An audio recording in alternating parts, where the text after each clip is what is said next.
Hello বন্ধুরা, তোমাদের সঙ্গে আরও একটি ভিডিও নিয়ে চলে এসেছি। তো দেখো, আজকের রেসিপি তোমাদের সঙ্গে শেয়ার করব গুঁড়ি কচু দিয়ে কাঁচা ইলিশ মাছের ঝোল। তো তোমরা কে কে পছন্দ করো অবশ্যই কমেন্টে জানিও। আর রেসিপিটা আশা করছি তোমাদের ভীষণ ভীষণ ভালো লাগবে। এটা তোমার অসুস্থ থেকে সুস্থ মানুষ সবাই খেতে পারবে। তো চলো, আমি এখানে গাঠি কচুটাকে সেদ্ধ করে এখানে ফোড়নে দিয়েছি কালো জিরে, কাঁচা লঙ্কা আর গাঠি কচু আর একটা আলু কেটে আমি হালকা ভেজে নেব। এটা কিন্তু হালকা ভাপানো আছে। তো চলো ভিডিওটি দেখতে থাকো, আশা করি তোমাদের খুব ভালো লাগবে। এখানে আমি দেখো হালকা কষিয়ে নিয়েছি আর এখানে বাটনা দিচ্ছি শুধু জিরের বাটা। কাঁচা লঙ্কাটাকে তেলের মধ্যে দিয়ে দেখেছো কালারটা কেমন একটু ভাজা ভাজা হয়ে গেছে।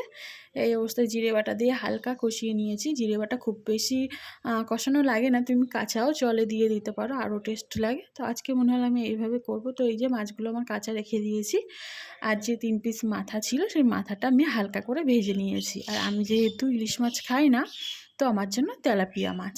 তো চলো, এই যে আমি ভাজা মাছগুলো দিয়ে দিয়েছি, ঝোলটা ফুটে উঠেছে। আমি এখানে ইলিশ মাছগুলো দিয়ে দিচ্ছি।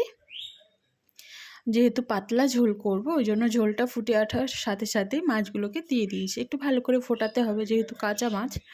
আর এই ফ্লেভারটা জাস্ট অসাধারণ লাগে তরকারির সঙ্গে, যখন ইলিশ মাছটা গন্ধটা পুরো মিলেমিশে এক হয়ে যায়। যারা ইলিশ মাছ খেতে পছন্দ করো তারা কিন্তু অবশ্যই জানো। এই যে ঝোলটা ফুটতে ফুটতে আমার শাশুড়ি মা ভাত খাচ্ছে। তো উনি কড়াইয়ের থেকে তরকারিটা নিয়ে নিচ্ছেন। তোমরা দেখতেই পাচ্ছ ঝোলটা কতটা পাতলা।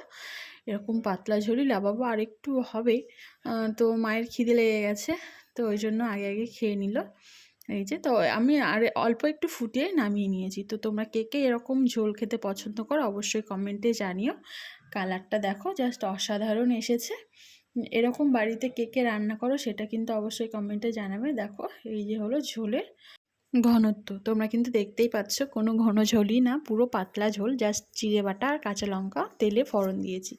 ভাতের মধ্যে যখন ঝোলটাকে নিচ্ছি দেখতেই পাচ্ছ কতটাই পাতলা। এখানে কোনো মশলার কোনো মানে পাবা না। তো এখানে দেখো বুড়ি কচুটা কত সুন্দর সেদ্ধ হয়ে গেছে, কচুটাও অসাধারণ ছিল। তো কে কে এই ধরনের ঝোল খেতে পছন্দ করে আমাকে অনেকেই কমেন্টে জানাও যে দিদিভাই আমরা ঝোল রান্না খেতে খুব পছন্দ করি, তোমার রান্নাগুলো খুব ভালো হয়। ওই জন্য চেষ্টা করি একটু পাতলা ঝোল টাইপের রেসিপি তোমাদের সঙ্গে শেয়ার করতে। আর আমি সব রকমই রান্না তোমাদের সঙ্গে শেয়ার করি, আর যেগুলো আমি ঘরে খাই সেই রান্নাই তোমাদের সঙ্গে শেয়ার করি, আমি কিন্তু আলাদা করে কিছু করি না।